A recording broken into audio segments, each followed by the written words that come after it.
Hello, hello, hello, hello, hello. Hello, hello, hello, hello. Hello, hello, hello. We just vibing. What's up, sexy people? It's been a minute since we did one of these nights with Nikki. And I'm just gonna let that roll out just a little bit. You know, I love that. I absolutely love that vibe. Such a good vibe, and I've actually written a really dope ass record to it that I cannot wait to share with y'all. But welcome, welcome, welcome, welcome, welcome to another episode of Nights with Nikki.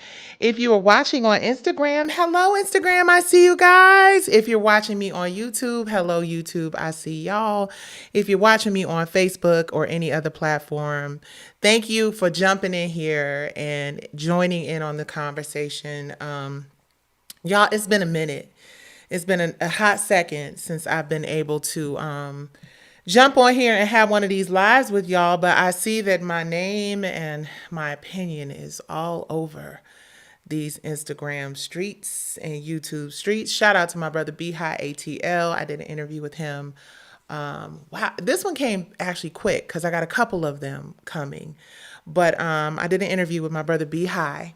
And he is an incredible, incredible brother that I've known for many years. He is family. My husband don't really rock with a whole lot of people, you know, out here in these streets in this business, but he absolutely rocks with High. My whole family does. So thank you, brother, for giving us the opportunity to come to your platform and share and speak truth. I'm really happy to see that a lot of people have been receiving this in the spirit that I've been trying to share it. You know, I know that there are plenty of people out there who have this idea about who I am, right? I know there are plenty of folks who, you know, just, you know, whether it's R&B divas or whatever it is, you know, have this idea of who I am. But I hope that each and every one of you knows that every time I use my platform to speak, whether it is speaking truth to power, whether it is speaking my opinion on issues that impact us every day, I'm speaking it from my heart, and I'm speaking it from a space of wanting our community to grow and to thrive and to just be better, right? It doesn't always come out you know, the way people would maybe want it, warm and fuzzy. It's just not my thing. I'm from Detroit. I grew up in a family of women who just said what they had to say. And there wasn't a whole lot of hemming and hawing. We just kind of got right to it.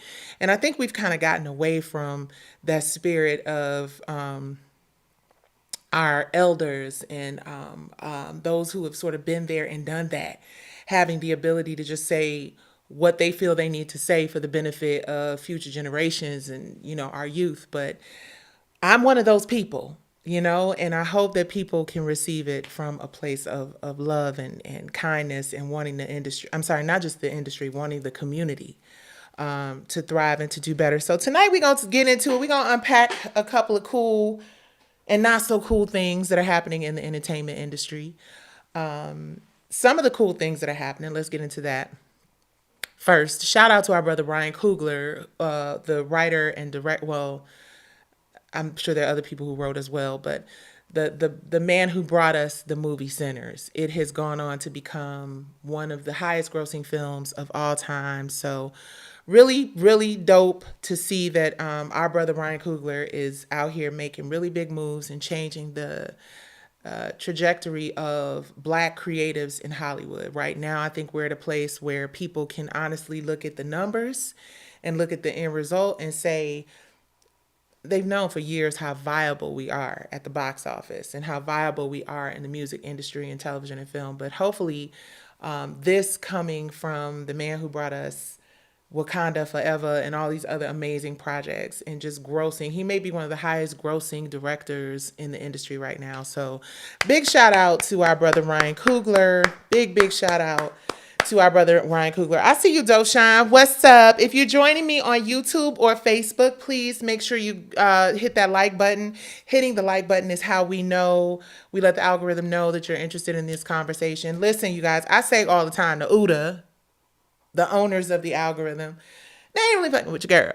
You know what I'm saying? They're like, okay, This one right here, and that's cool. I kind of I used to be annoyed by it, but now I see it as a badge of honor because I know that obviously I'm adding something to the conversation that people who don't want us to have the information and tools that we need to actually really grow and become greater, they don't want to see that. So it's cool. That's why I've actually, some of you may notice, I've actually turned my likes and my comments off on the stuff that I post, specifically on Instagram, because I'm just like, you know what? At the end of the day, just put it there. And like I said in the Beehive interview, if one person, sometimes all it takes is one person to change the world or to change the world for a whole lot of people. So if you are that one person who is watching me and supporting me and constantly showing up for me, I'm really grateful to you. I really appreciate it. I've been in this business for 30 years, so I don't need or desire the fame. What I want is the platform and the opportunity to really positively impact my community. And the more that I'm starting to grow up and realize that, fame really is the vapor that they always talked about, right? Money really does have wings. And popularity is indeed by accident. The only thing that lasts is character. Nothing. I've never heard anything that makes more sense. Just especially as it relates to this entertainment industry, we're seeing it unfold every single day. So let's get into it. Let's get into it. The topic for tonight is kind of deep and actually super important, and that is trial by spotlight. How society prejudges the people we idolize. Now, that can go one way or the other, right? This isn't always prejudging in in a negative way.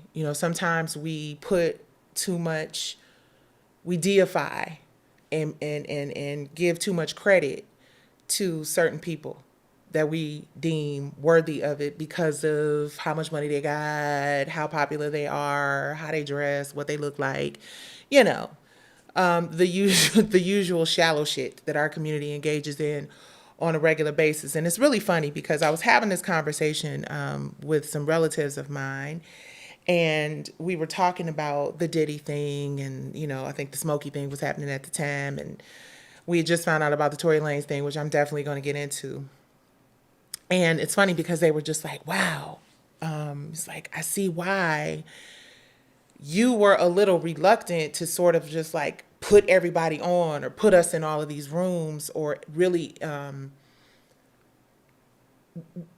influence or inspire us to want to be a part of this industry. And I didn't go to a lot of the parties, not because I was invited, because I was, you got a record on the charts, you signed to Michael Jackson, you could be in the rooms, boo. Just because I always felt more comfortable with people that I knew or thought I knew, always had my back, knew who I was. So I surrounded myself with a lot of family members. I've said this before on lives. I had so many of my cousins and all my sisters, and so many people came, and I was like, come to California, you could live with me. It was that point, we were talking about this yesterday. It was like 6 or 7 of us in a house at one point, so I've always been a person to surround myself with people who made me feel safe and I felt like would not influence me to do things or lean too far into the hype of the celebrity shit, because my dad was a real one, and my dad, who worked for Motown, spent a lot of time around really successful producers and artists and stuff, will always say to me, babe, don't be walking around here with your nose open and your eyes closed. And I was like, what you talking about, daddy? Blah, blah, blah, blah. And he always had this little antidote to kind of keep me on track. My mom too, right? And coming from, like I said earlier, a family of women who were just very direct and very straightforward. And some of it didn't feel like it was coming from a place of love. And I know that sometimes when I say shit, it doesn't always feel that way either. But you have to just be confident in your knowing in yourself that what you're speaking on and what you're sharing and putting out into the universe is coming from the love that you understand, the love that you know. You know what I'm saying? I can only speak from the perspective of the things that I know. And that's something I want to touch on tonight. Yes, I'm still sipping from a red cup because technically it's still the holidays. Well, not really, but you know. If you're joining me on YouTube, please hit the like button. Hello to everyone watching me. Hi, Soror. How y'all doing, everybody? I hope you guys had a wonderful holiday weekend. I did. I spent time with family and friends and loved ones. And, you know, thank you again. I've been getting so many positive messages about my sister Debbie. Prayers to anyone who has lost a loved one. You know, yeah. I appreciate you guys. I really sincerely appreciate you. But let's talk about this this idea of prejudging. So, like many people, I have been leaning quite a bit on Chat GPT because I want to know from the source that has all of the information, because we've given it all the information, right? I want to know the perspective. A lot of times as human beings, we react on emotion, and we are more reactive than proactive about things. And I feel like the benefit and the blessing of chat and searches and Google and all that stuff is that, you know, it's not so caught up in the emotional humanity part of it. You just get the sort of direct, straight, no chaser version. And that's important in this business. And it's important in life, you know, because I've learned that people really just don't care. Like, I mean, I know that sounds a little extreme, and I want to try to touch on tonight the Mooney Long conversation about her lack of support from Black women, because I have kind of a whole op-ed that I've been working on about that. So I'm just going to dibble on that. And then I also tonight want to share some excerpts with you guys from my book, Nikki versus Goliath, which is still coming. Fortunately, I happened upon a company that was able to really help me prepare the strongest writ of certiorari I possibly could in terms of just the structure. The content of it, I had to do my damn self as a pro se litigant. But they helped me put the structure together. And the structure, I'm going to show you guys this real quick. And then I'm going to get into this conversation about prejudice and whether or not we're prejudiced. But the structure, I've shown this before. The court actually gave me this as an example of what my writ was supposed to actually look like. And I think I showed this too, but I'll show it again for people who weren't around to see it. And I was talking to my husband today about us actually doing some master's classes on some things because some folks have reached out to me. So this was my original writ. This is what I filed because, you know, I didn't know what the hell I was doing. Heck, I'm sorry. I don't mean no disrespect. Gotta watch my mouth. But this is what I filed, and this is what it was supposed to look like. And I'm really grateful that I got some guidance from the court. Really, really grateful that I got some guidance from the court on that. But the content of it, I'm really excited about because I think that, and I'm going to get to what I was talking about. I'm not going to go on too much of a tangent, but when shit come up, it got to come out because, you know. But the content of the writ I'm really proud of because it speaks to a really important conversation that needs to be had in the judicial system, right? And you have to ask questions when you pursue the Supreme Court. Please like this on YouTube. And if you are watching me on Instagram, please do me the kind favor of subscribing to my YouTube channel. Thank you very much. But it has to be something that is going to benefit someone other than you as an individual. So the writ of certiorari that I filed with the Supreme Court is less about my case.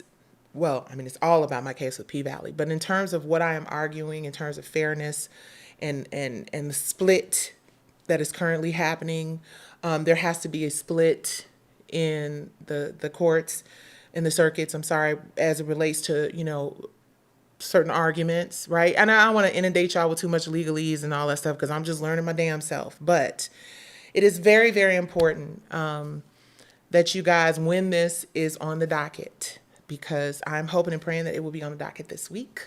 It has been filed. It has to go through another screening process. It's just a lot, you guys. So I want to always be transparent and share because who knows when you'll have to file something with the Supreme Court. But it's a really big deal. It is about due process. It is about understanding what it is that underfunded creatives can use to actually fight these cases against these multi-billion-dollar corporations. It's a very important conversation. So I hope that you all will do me and every other creative out there. If you don't like me because of R&B divas, then do it in the name of someone that you like. But do understand that my case is super important because I do have a ton of evidence, and we did have depositions that you guys will never hear, you guys will never see. Katori had things to say, Nico had things to say, the executive that I left my script with had things to say, and you may never hear these conversations because that's just kind of how the system works sometimes. I had an expert report that was really informative and very thorough and followed this Dubert or Dubert, however you say it, analysis, which is an analysis that the court uses to make a determination, right? And that was thrown out. And then the fact that I actually gave my materials to them and they are not denying access, so all of these and the fact that you're supposed to believe or see things in the light most favorable to the non-movement, right? So as a plaintiff, I know in this case, in Tory's case, he was a defendant, which makes it a little different. But as a plaintiff, you're supposed to have the benefit of the court believing what you're saying. You know what I'm saying? So there are a lot of conversations that need to be had and a lot of questions that need to be answered. And when I started talking to Be High about, because initially the conversation, just full disclosure, was just kind of me updating him on the things that were going on with P Valley. And please go and look at his YouTube channel, subscribe to his YouTube channel, not just my interview. He has a bunch of really dope ass interviews. If you know him, he's really smart, really intellectually stimulating conversations from this brother. Please go and have the conversation. I'm sorry, and watch the conversations.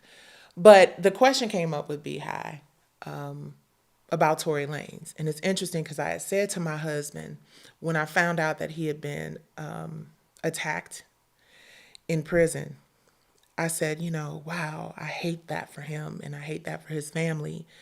And I said, I as much as vocal as I was, right?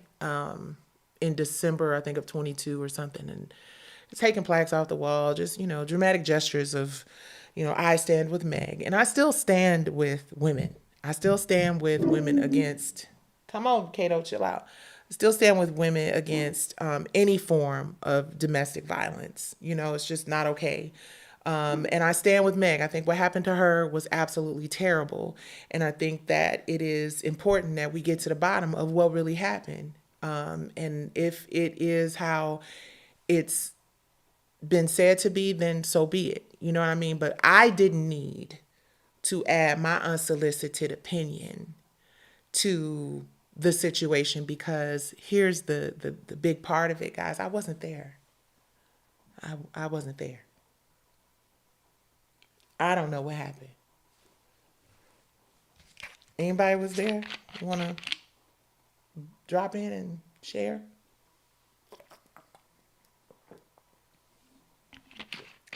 I wasn't there.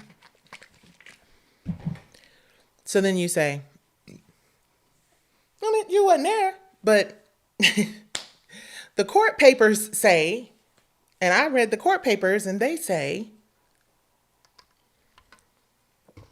well, from my perspective, court papers sometimes have all of the details, verbatim exactly how it happened. And sometimes court papers have some of the details. Sometimes court papers have redacted depositions, like in my case, or expert testimony that gets stricken from the record, like in my case, or facts about me going and presenting. And again, this isn't about me leveraging the Tory Lanez situation to justify my case, because I'm in the Supreme Court and I was going to be there whether I apologize to Tory Lanez or not. But having the experience of going through a system where I believed that all of the evidence that I presented, maybe not all of it, but most of the evidence that I presented would be shared with a jury, and I would have an opportunity to fight for my intellectual property rights. And learning that I was not able to do that because the system had a bunch of ways and laws that allowed them to omit or disregard a lot of that stuff. It changed my perspective on talking about, things that I don't really understand or know. And I think in the case of Tory Lanez, I know for me, I don't know for everybody else. I can't speak for everybody else. And like I said, the apology, while it was public, because that's how I hope it reaches him, it wasn't for the public. It wasn't for the internet. It was for Tory. It was for Tory Lanez. My apology was for him, and I stand on that. Because I can't imagine, right? I don't know what all this other evidence is. I have no idea. Honestly, I got too much shit going on, grieving the loss of my sister and trying to figure out how I'm going to keep these people at bay that are just trying to take everything from me, because I went from being a plaintiff to somebody defending everything I own and have because I was a plaintiff, which, don't really make a lot of sense. But again, it's more reason for me to be very clear about things before I speak on them. And I spoke real heavy. And I can't imagine there being evidence. Well, I can't imagine because I'm kind of in that situation, right? Where there's evidence that people can't see, evidence that people can't consider, that could, prove my point. Could maybe potentially, if this evidence is real, exonerate Tory. And the thought that people just don't want to hear it, people just don't care, people just don't want to see it. People are just like, I don't care. It's what's done is done. Lock them up, throw away the key, boo boo, bye bye, right? And I'm like, this is someone's life, and the fact that his life was at risk, and this isn't even about him fighting for his life. It is about me not feeling comfortable knowing what I know about how the system goes sometimes. I'm not saying it happened here, but knowing what I know about how the system goes, it is about me not feeling uncomfortable about not taking the opportunity to check myself and understand that I wasn't there. I don't know what happened. So I should keep my mouth shut. And I shouldn't add insult to injury.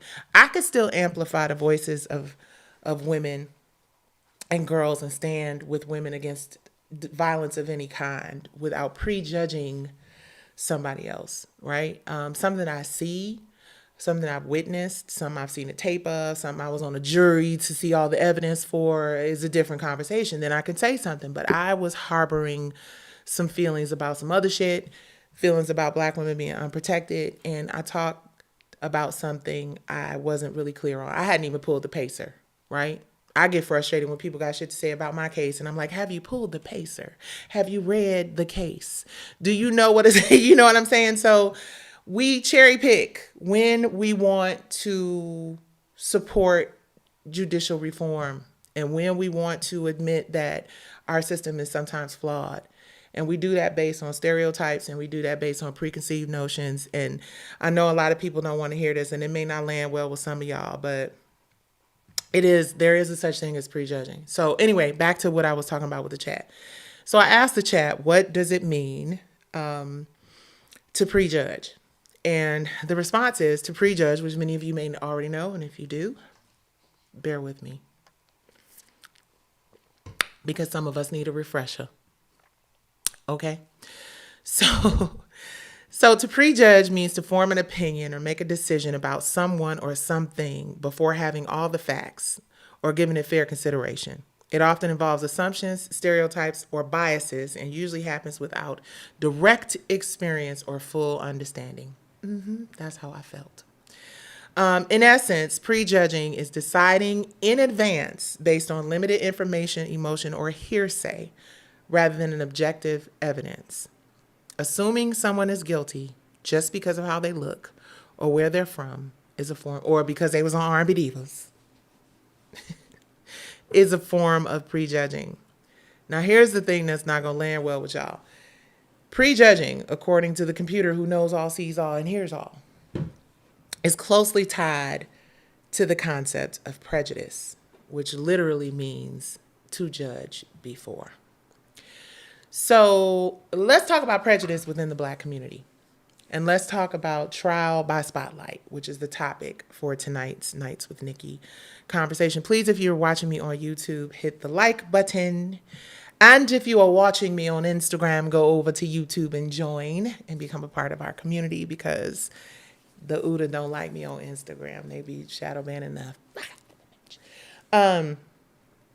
But let's talk. And here's another thing I want to say real quick before we kind of get into this dialogue. Hold on. Let me make sure the chat is open and available. Hey, Haven, I see you, sister.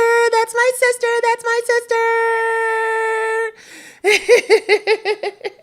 I love you. I love you. I love you.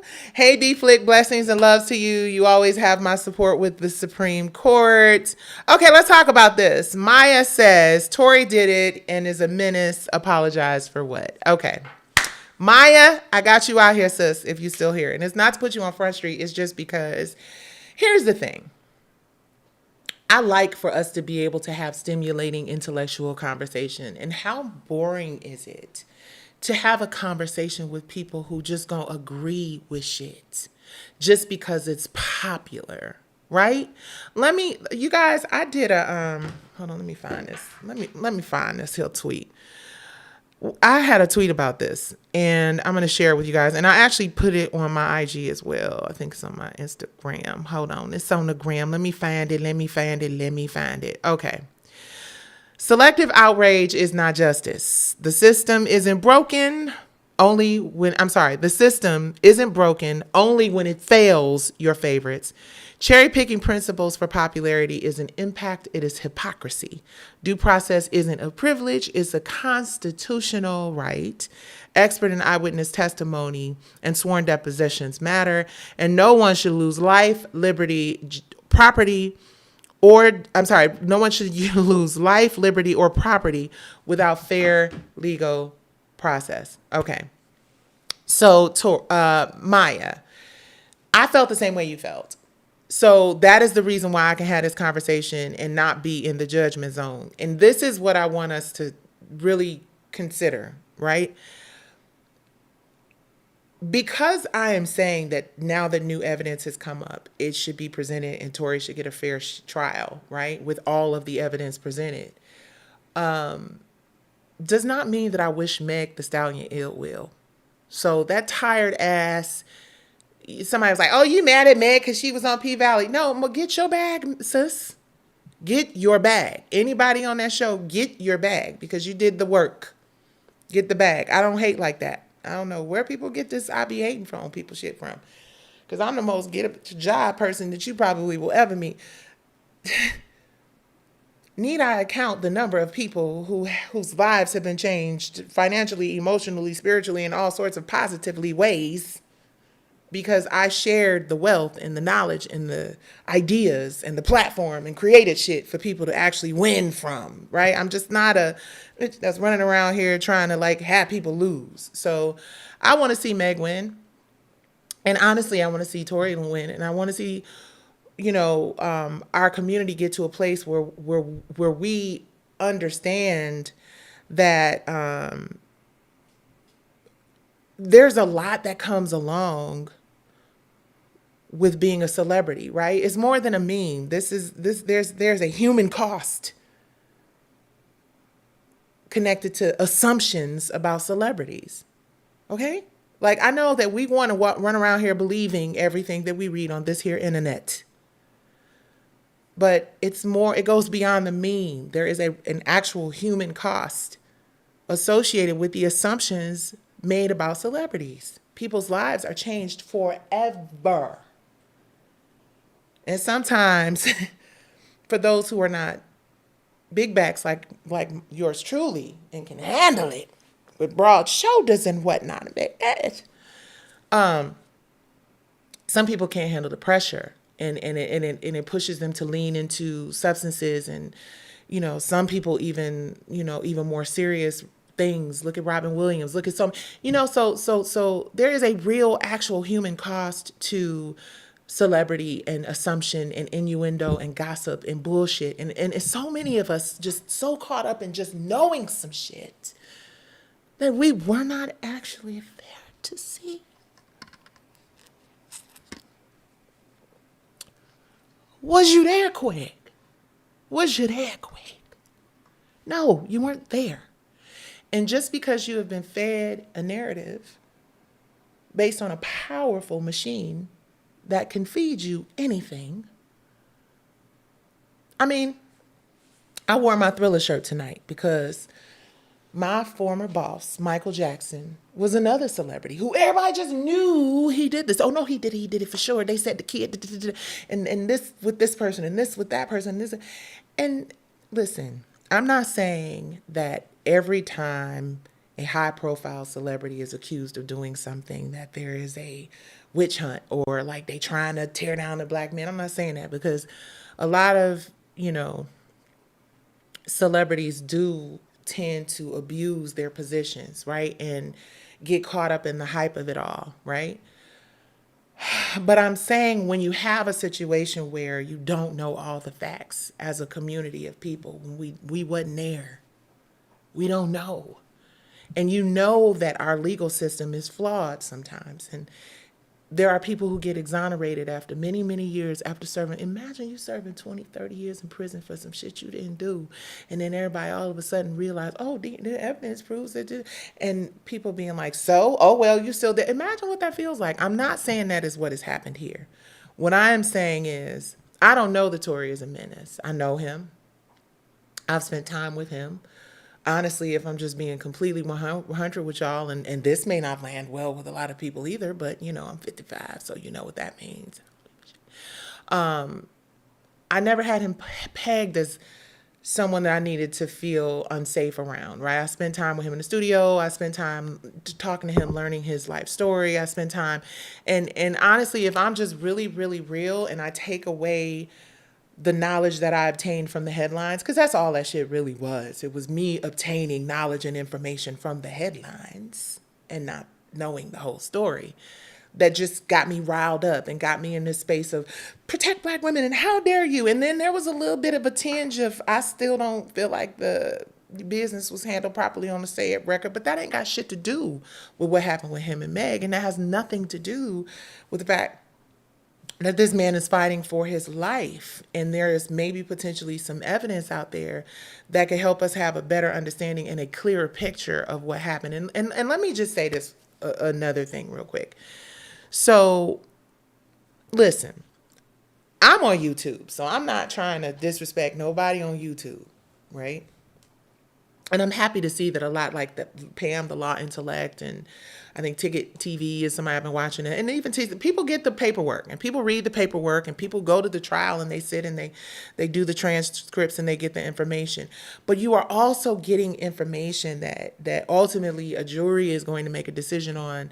And by prejudging and saying what you know to be true, and you know what happened at the freak offs, and you know what happened here, this person deserves to go under forever for the rest of their life, and the trial is not even over.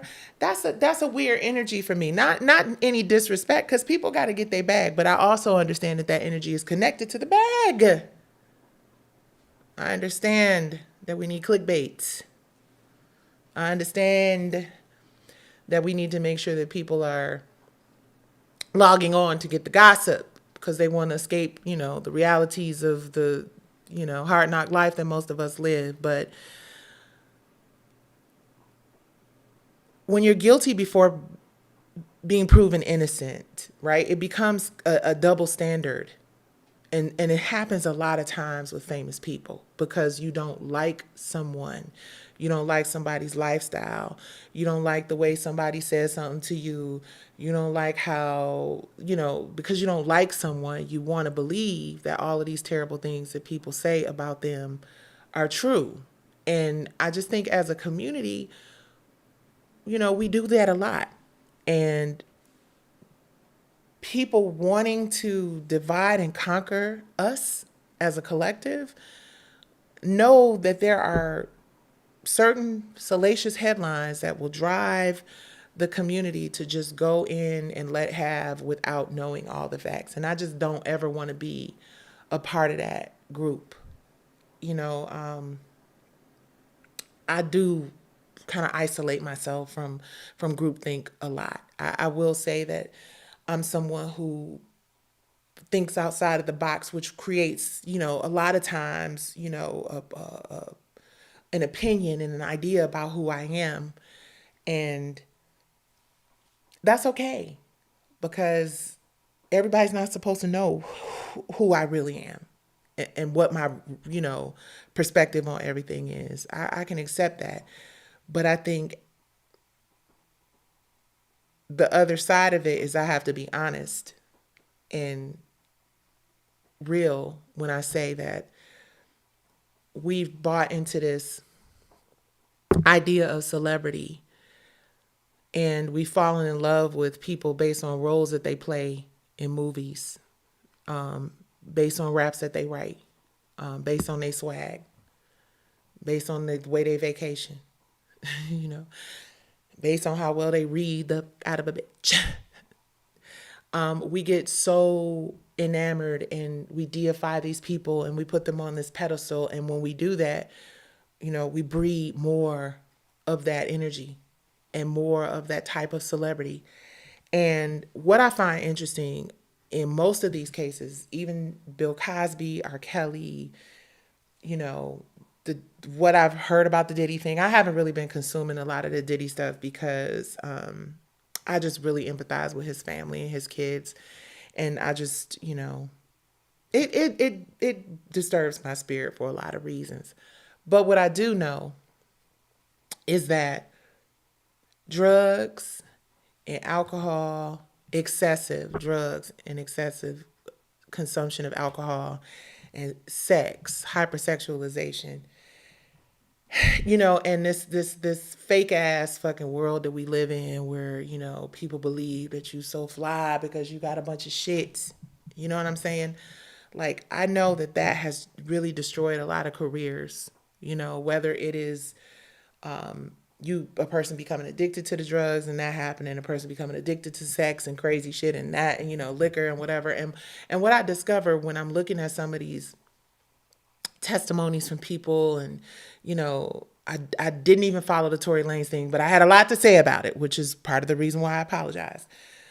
There was liquor involved. There's always and how do you determine when, and this is a question that will probably piss people off. And then there's going to be people out here saying that I said, and I hope that y'all understand by now that I'm going to say what I got to say anyway.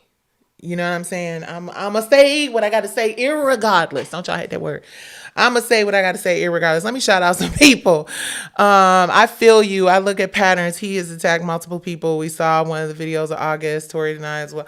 Yeah, I mean, listen. So somebody said, love you, Beehive interview. Go watch that Beehive interview. It was really good, you guys. And please click the like button if you watch me on Instagram.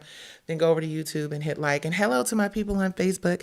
Let me shout out prayers for you and your family. Thank you so much. Hey, DJ, salute, sis. I appreciate you. I appreciate you. I appreciate all of each and every one of y'all. And listen, here's the thing. If y'all don't agree with what I'm talking about, I am the person who wants to have those conversations. As long as you don't come in here with that corny ass 2012 knock knees SpongeBob shit. First of all, my knees don't fucking knock, number one. See, talk about misinformation. And my gums are melanated, not black. Okay, so black ass gums and knock knees is play. It's not even the truth. So talk about the truth of things. That is not the truth, right? But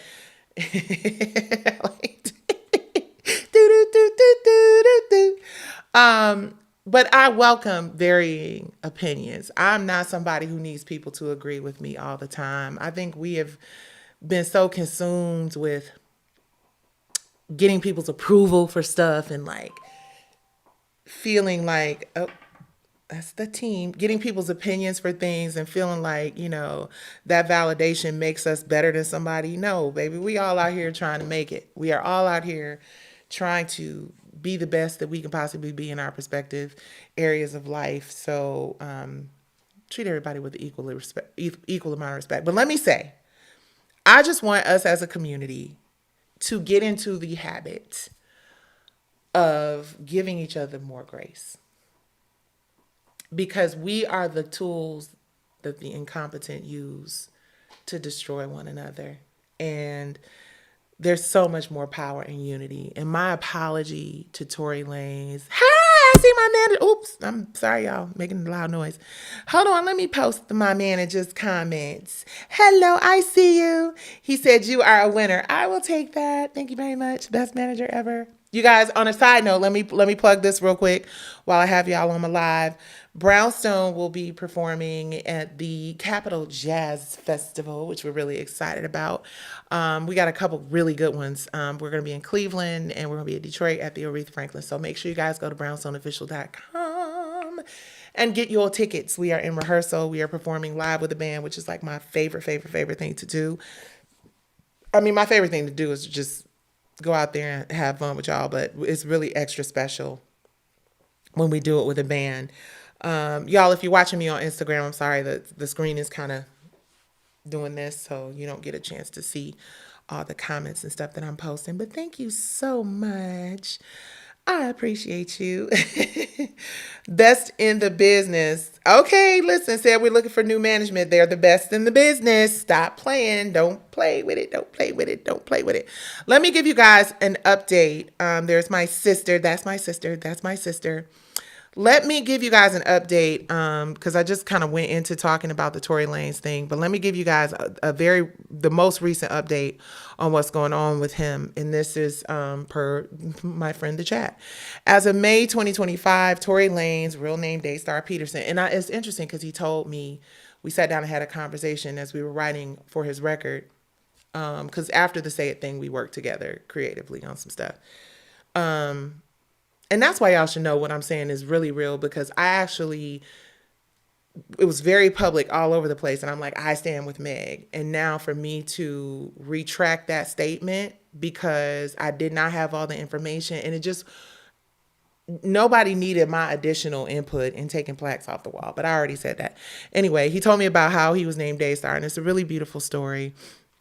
But anyway, he remains incarcerated, serving a 10-year sentence for the 2020 shooting of Meg Thee Stallion. In a recent incident on May 12th, Tory was stabbed 14 times by a fellow inmate, Santino Castillo, at the California Correctional Institution, resulting in collapsed lungs. He was hospitalized and has since been transferred to Men's Colony, where his condition has been stabilized. His legal team continues to pursue appeals, asserting the existence of new evidence that could exonerate him. They claim that Meg Thee Stallion's former friend, Kelsey Harris, was the actual bang-banger, and that Lanez attempted to intervene. These claims have been refuted by her legal representatives, who affirmed that all evidence was thoroughly examined during the trial, leading to his conviction. The case has garnered attention from public figures, notably rapper Drake, and Drake has publicly urged California governor to pardon Lanez, sharing a petition that has amassed significant support. Despite his incarceration, Lanez released a new album titled Peterson on March 7th. The album was recorded entirely while in prison, utilizing AI technology, and debuted at number 25 on Billboard 200 charts. Meg Thee Stallion has publicly addressed ongoing developments, expressed frustration over continued challenges to the court's verdict, and the personal toll of reliving the traumatic event. She has emphasized the importance of respecting the judicial process and evidence that led to his conviction. Okay, so let me say this. I can understand where she's coming from as well. I can understand her perspective being, listen, it went through the court process. I won. So let's just let it go.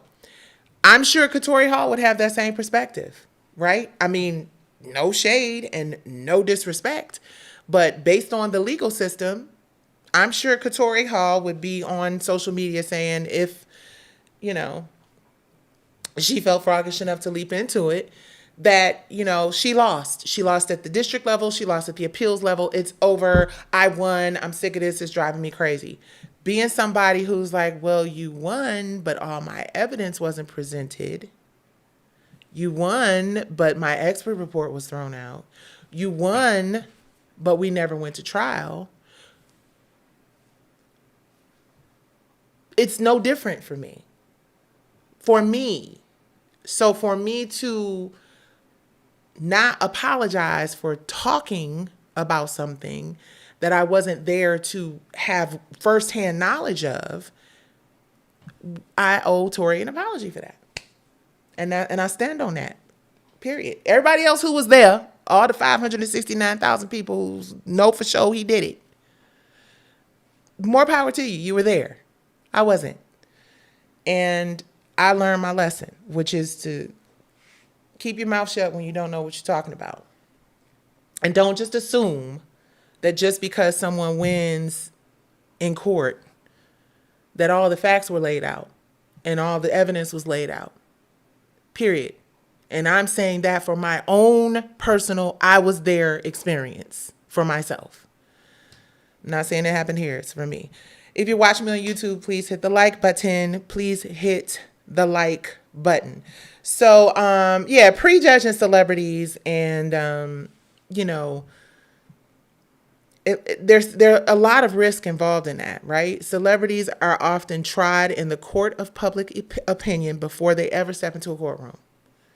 This undermines the principle that everyone, famous or not, is entitled to a fair trial, the presumption of innocence, and the right to present all of your evidence. It undermines due process. Celebrities are often, there's so many elements that we don't consider because we get influenced by the noise. So does anybody have any questions for your girl? As I mentioned at the start of this, we are in the Supreme Court. I don't know that it is on the docket right yet. I'm praying that it will be on the docket this week, if not next week. Someone said 5 Miles to Empty and Grapevine is my favorite. She was, okay. Maya says she was S-worded. This is completely different. He had the opportunity to name her and he didn't. I wasn't there, Maya. I wasn't there. I'm not saying you're wrong. I'm not saying Meg is wrong, but I can't say Tori is wrong either. Right? I can't say if there's someone who says, this is what I heard and this is what I saw and this is the evidence that wasn't presented. I have a sensitive spot in my heart for something like that, for a conversation like that. And I have a sensitive space in my heart for a conversation like that because I personally have experienced evidence not being presented that could help my case. And I know that we might look at this and like, oh, you're talking about a civil case. This is a case about somebody being, but whatever. But at the end of the day, I am millions of dollars in debt. The judge issued a judgment for me to pay millions of dollars. We could lose everything. We're not going to because we got faith in Jesus in the Supreme Court. But we could lose everything on the count of us not having the opportunity to present all of our evidence and all of the information. On paper, Katori won her case too. Because you won something in a court of law does not always mean that due process was applied. It does not always mean that there was not abuse of discretion by the court. See, these are things you learn when you educate yourself on what really goes down. And once you know that, and once you've seen behind that curtain, you can't unsee it. And I just hope that more people will be considerate of it. Again, this is not me saying he did not do something. I didn't say that. I didn't say he did not do something.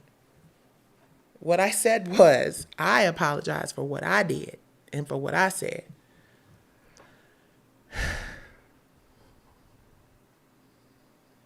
Okay. Somebody says, seems like this is a pattern for you.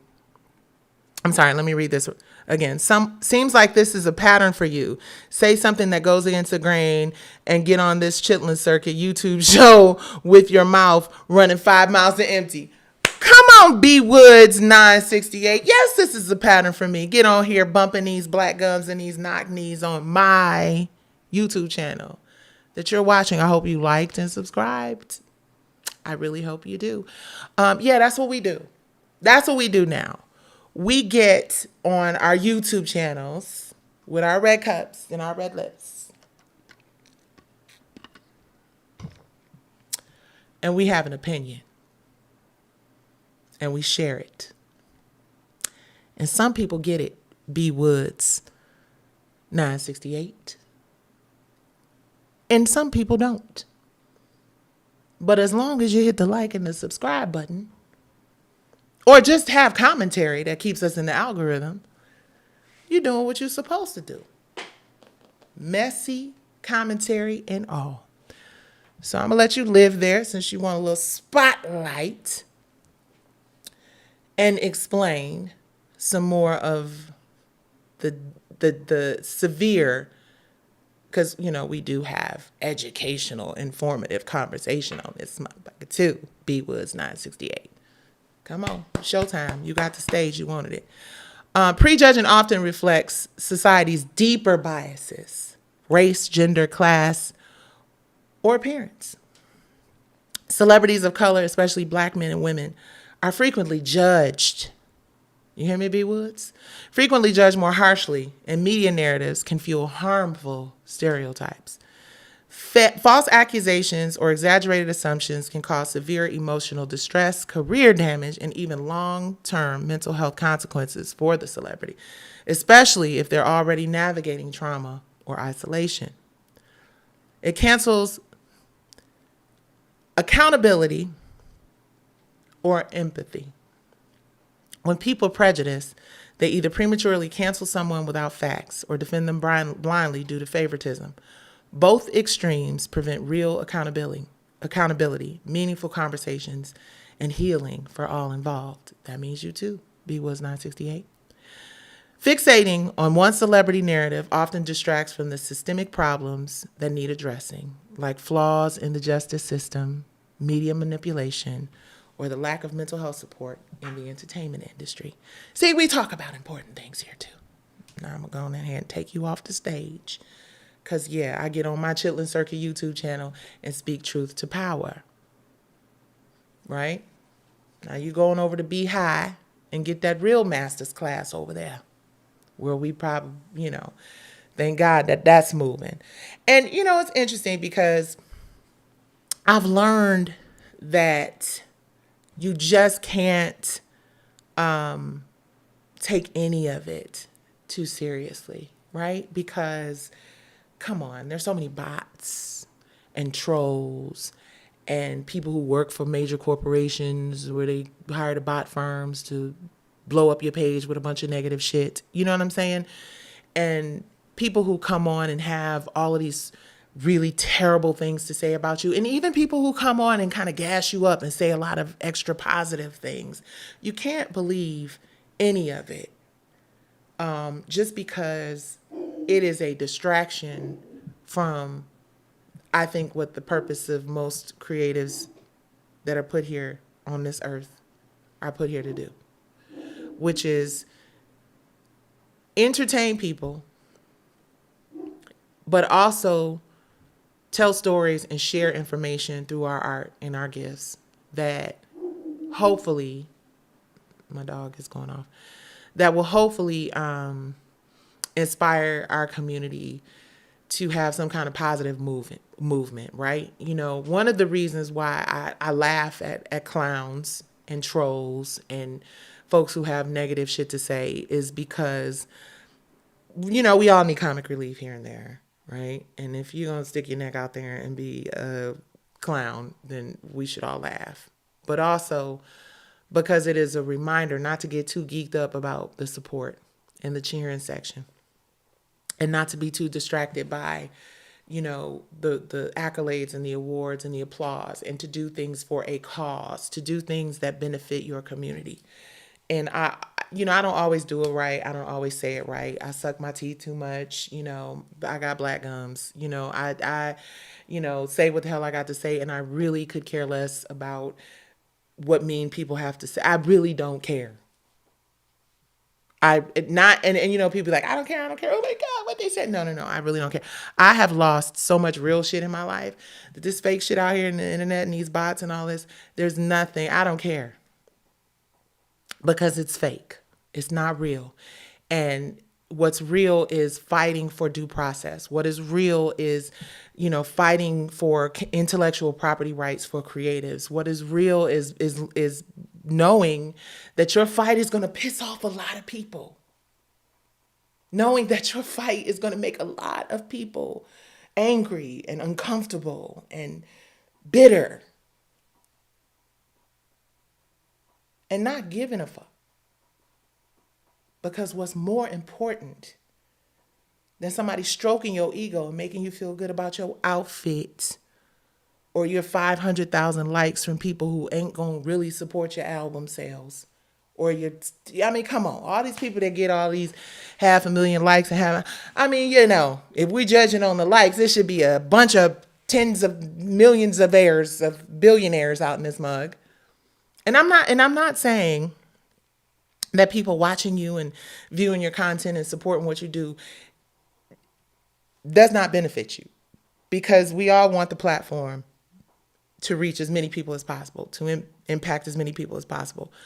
But real, actionable, important changes that need to be made in our community. A lot of times the people who are doing that work don't get all of those accolades and likes and commentary and all of that. They just do the work of positively impacting and changing people's lives and hardly ever get recognized for it, And when you've been in this industry for so long and you've watched people like Prince and Michael and Whitney and all these amazing mega celebrities, we see what's happening with Diddy. When you see how fragile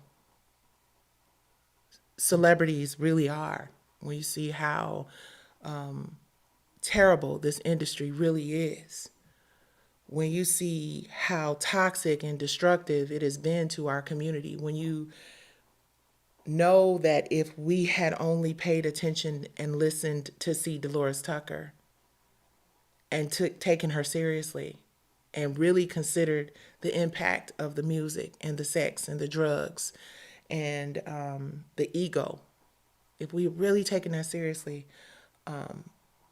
we would be much farther ahead than we are as a community. Because as trivial as you may think it is for a celebrity to be talking about politics and shit like that and community and ownership and all of those things I'm talking about on that Beehive interview that y'all need to go watch after this. I'll put the link in the bio. But as trivial as people may think that is, it is the soundtrack of our lives. It molds and builds our communities. We have more success in areas of media, sports, entertainment than that. There are more billionaires and millionaires in the Black community made from entertainment, sports, and media than any other career. So we have to talk about ways to make it better. We have to talk about ways to improve the lives of the people who influence our children, the people who influence our community, our how we purchase things, what we purchase, what we listen to, what concerts and venues and things that we support. All of those things are super important. It is a huge export. It makes billions and billions and billions and billions of dollars, and not enough of us own it. So yeah, I'm going to get on my chitlin circuit ass YouTube channel every time I feel like it, whether I get a check from it or not, whether there is one person or 10,000, and I'm going to tell the truth about it, my perspective, and hopefully a truth that positively impacts our community and puts us in a place of progress and proactive movement and not reactive, emotional, and toxic and destructive. Right? It just is what it is. It don't come out pretty all the time. And it don't come out fluffy. But it comes out from a place of love and respect and the desire to want to improve our community. And if you mad at me because I chose to apologize about something that I feel that I did wrong,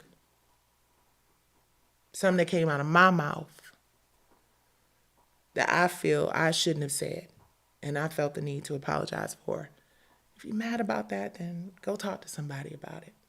But don't bring that shit to me because I don't care. I'm going to say what I have to say.